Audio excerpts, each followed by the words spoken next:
शेतकऱ्यांसाठी आज दिवसभरातील 50 महत्त्वाच्या ठळक बातम्या। सरकारतर्फे महिलांना मिळणार 5 लाख रुपयांचं बिनव्याजी कर्ज।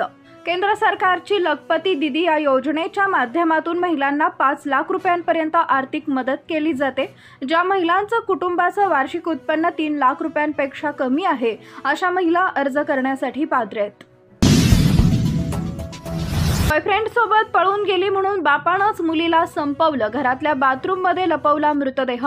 दुसऱ्या जातीच्या मुलासोबत पळून गेली म्हणून एका बापानंच आपल्या मुलीची हत्या केल्याचं समोर आलंय। बिहारमधील समस्तीपुरा इथं ही घटना घडली। या प्रकरणी पोलिसांनी मुकेश सिंग याला अटक केली आहे। किसान सन्मान निधी योजनेच्या 20व्या हप्त्याचे 2000 रुपये मिळवायचे असल्यास शेतकऱ्यांना 30 एप्रिल पूर्वी फार्मर आयडी बनवावे लागेल।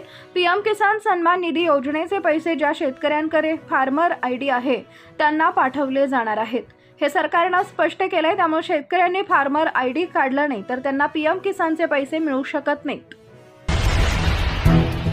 एकांत निवडून कपल ओयो मध्ये गेलं, कडी लावून बाहेर बेडवर एंट्री आणि तिकडे खिडकी उघडीच राहिली।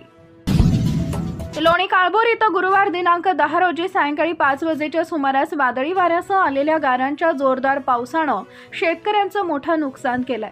अर्धा तास चाललेल्या या अवकाळी पावसानं हवेली तालुक्याच्या पूर्व भागात शेतीला जबर फटका बसला। भाजीपाला पिकांचं प्रचंड नुकसान झाले तर ऊस पिकाला काहीसा दिलासा मिळाला।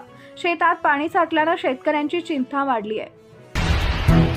मासिक पाळी आलेल्या विद्यार्थिनीबरोबर शाळेचं क्रूर कृत्य, आईनं व्हिडिओ रेकॉर्ड केल्यामुळे सत्य आलं समोर, चौकशीचे आदेश। बुलडाणा हदरलं, चिखलीत डॉक्टरकीचं शिक्षण घेणाऱ्या 2 विद्यार्थ्यांचा स्विमिंग पूलमध्ये बुडून मृत्यू। चला जाणून घेऊया राज्यातील हवामान अपडेट। विदर्भातील अमरावती, भंडारा, चंद्रपूर, गडचिरोली, गोंदिया, नागपूर, वर्धा आणि यवतमाळ या 8 जिल्ह्यात वादळी वारे, विजांसह पावसाचा इशारा देण्यात आलाय। तर संभाजीनगर, जालना आणि बीड जिल्ह्यात रात्रीच्या तापमानात वाढ होणार आहे। नांदेड, लातूर आणि धाराशिव जिल्ह्यात हलक्या सरी पडण्याची शक्यता आहे।